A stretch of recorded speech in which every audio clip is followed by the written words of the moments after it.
Hello viewers, आज हम बात करेंगे कंपनी विधि की परिभाषा, कंपनी विधि क्या है और अर्थ के बारे में।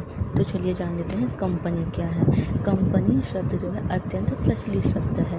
इसका सामान्य अर्थ किसी प्रयोजन विशेष कार्य के लिए संयोजित जन समुदाय से लगाया जा सकता है। जैसे जब अनेक व्यक्ति मिलकर किसी कारोबार को करने का अनुबंध करते हैं तो जन समुदाय द्वारा ऐसे समूह को कंपनी कहा जाता है।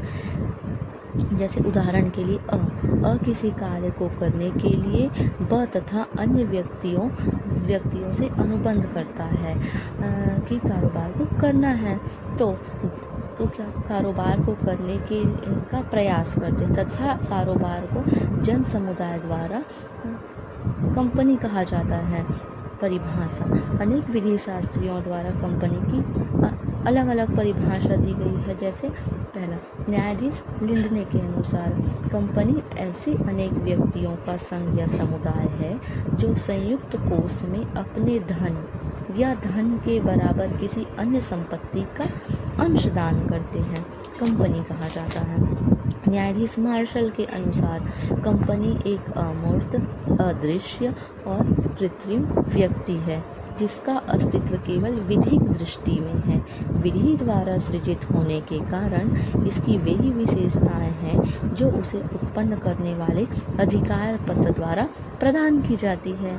अब न्यायाधीश बकले के अनुसार अब उन्होंने क्या की है, वो कहा है कंपनी में दो ही बातें निहित है। पहला क्या है, कंपनी अंश रूपी संघ या समुदाय के सदस्य इतनी अधिक संख्या में होते हैं कि उसे फर्म या भागीदारी नहीं कहा जाता।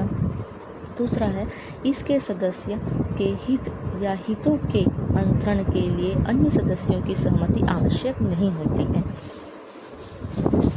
कंपनी भी अब जान लेते हैं कंपनी विधि क्या है। कंपनी अधिनियम 2013 की धारा 2(20) में कंपनी विधि को बताया गया। इसके अनुसार कंपनी एक व्यावसायिक संरचना है जिसमें कंपनी को एक अलग व स्वतंत्र विधिक मान्यता दी गई है, जिसमें अंशधारी होते हैं जो कंपनी में पूंजी लगाते हैं और लाभ अर्जन करते हैं। इसके कंपनी विधि के मुख्य लक्षण है, पहला, अलग और स्वतंत्र विधिक इकाई का होना। दूसरा, शेयर पूंजी या शेयर कैपिटल्स का होना। तीसरा, सीमित दायित्व लिमिटेड लायबिलिटीज़ का होना। हस्तांतरणीयता मतलब ट्रांसफरबिलिटी का होना।